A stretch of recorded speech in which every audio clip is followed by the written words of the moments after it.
Before the diagnosis, I really loved my holidays. What was most important to me was having a lot of sport to do and music as well. Golf, skiing. I was obsessed with football. I would be devastated when Everton lost. I gave a lot of concerts with my husband, who was a very good amateur violinist. I was incredibly focused on my business.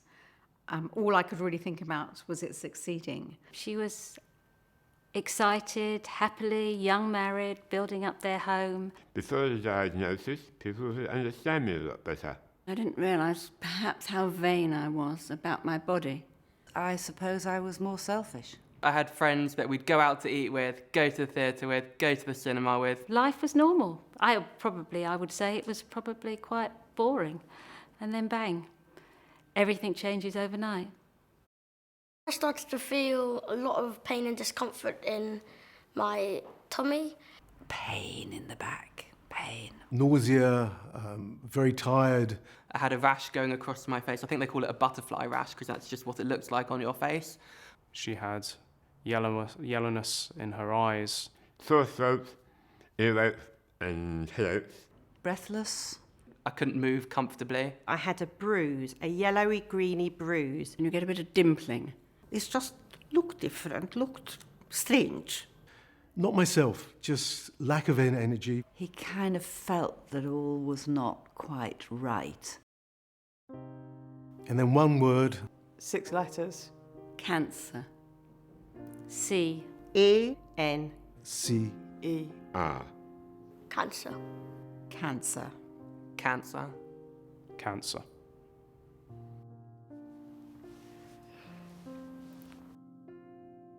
Before the diagnosis, you don't really think it will be you. You think, it won't happen to me. Not me. It can't be me. Not my wife, my soulmate. Not me. Do you have a period of thinking, why me? And then you have a period of thinking, why not? The earlier the diagnosis for many cancers, the greater the chances of survival. But one way or another, this will affect 1 in 2 of us, either directly or through a relative or loved one. My daughter had breast cancer. Anaplastic non-Hodgkin's lymphoma. Breast cancer. Initially pancreatic cancer, and specifically neuroendocrine pancreatic cancer. Colon cancer. Breast cancer. Breast cancer. I have breast cancer. Breast cancer. Endometrial uterine cancer. Metastases of the uterine cancer to the lung. Tongue cancer. Lymphoma in the cecum. They said myeloma, and we found out what myeloma was, but nobody ever said cancer. Not in your wildest dreams do you ever think your child will have that kind of a diagnosis.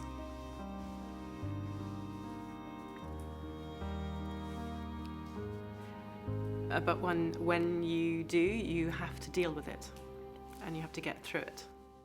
The immediate thoughts you have, what does this mean? Where do we go from here? What's the prognosis? I didn't realise what was about to happen to me and what I would experience. It was horrendous. It was petrifying. Yeah, it was scary. There's a saying in boxing that everyone has a plan until they get hit. Well, having cancer is being hit. In the cancer world, once you're in it, people are very direct and talk about it. I'm sad, I'm fed up. I want to die. I feel ill. I ache. I'm in pain. I feel sick. I feel bald, fat and ugly. Cross. Angry. I was completely out of control. I was being told what to do, where to go. I hadn't realised how appointments take over your life. Yeah, it's a feat of organisation, this disease. There's no manual of parenthood that helps you or gives you the tools to actually get through this. The anxiety and the tightness is because I can't control what's happened to my daughter. There's this terrible guilt because cancer doesn't just affect the patient, but it actually affects all of those around you. So my parents, my brother who lives abroad, my children, my friends. You never want to see your parents cry. You never want to see your sister cry. And it's not natural being told that you're going to die before your parents.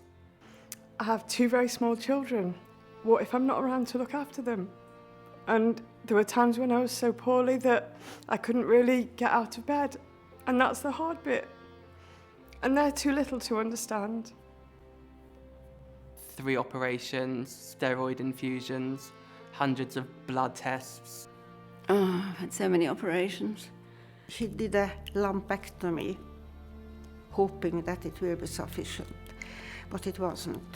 The anaesthetist comes and talks to you, and the surgeon comes and talks to you, and you sign a form, and your writing is so shaky you can barely read your own writing. They removed my tongue, or 2/3 of my tongue anyway. My lymph nodes were removed from my right armpit. I had a major operation and chemo as a follow-up. Chemotherapy is, without a shadow of a doubt, the worst experience I think I've ever been through. A week of just feeling like I'd just been knocked out, and then starting to recover just in time for the next session to start. It changes your moods. For me, it's a terrible thing to all my friends, but I became very aggressive. I could hit people, which is not like me at all. You know, some of the worst times were when he had to have his chemo and the nurses could not find a vein. Mummy's not very well, and she's taking lots of medicine, and some of it's not very nice, and some of it's going to make my hair fall out. Please don't make my hair fall out. Please don't make my hair fall out. I could just go like that and then the table will be covered in hair. It was, as we were told, quite a brutal regime of chemo. The chemotherapy left me open to infections, so my immune system is still quite low. They slash you, they cut you, they burn you, they poison you. It's very, very difficult to say that keep a stiff upper lip, because we all feel that with cancer, this is the end. The chemotherapy was no longer working, and it was best to stop it. It became clear that he wasn't going to recover. I remember that we went to a wedding, and Nikki didn't feel well at that, and we went to the hospital a couple of days later, and we thought Nikki would be in for a couple of days, but in the end, she was never discharged. Try telling a 3-year-old child that their mummy's not coming back.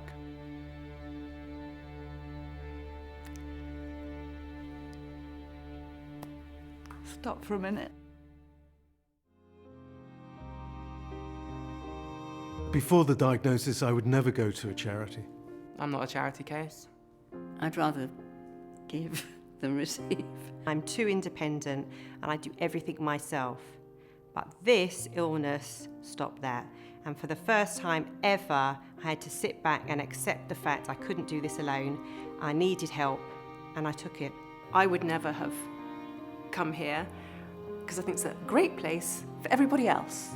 It's not for me, it's not for my family, it's for everybody else. And then all of a sudden, you need it. It's my opinion that high has been important to my recovery, as any chemotherapy, any radiotherapy, anything like that at all. It's one of the backbones of my recovery.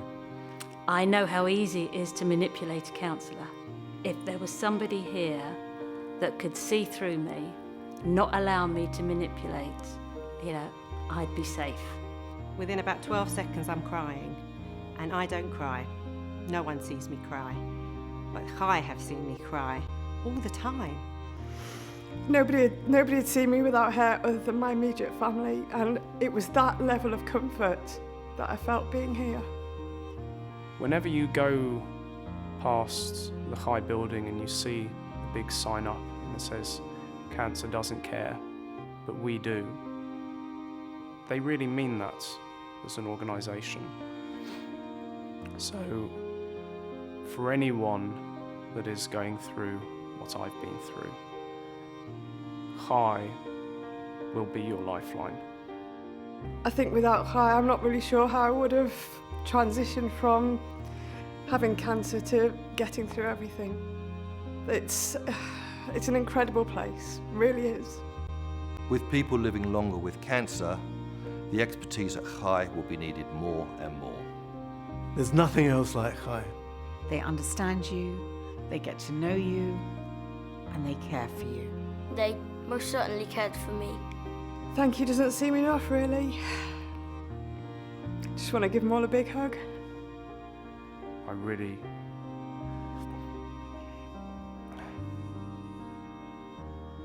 would be in a different place now if I hadn't used Chai.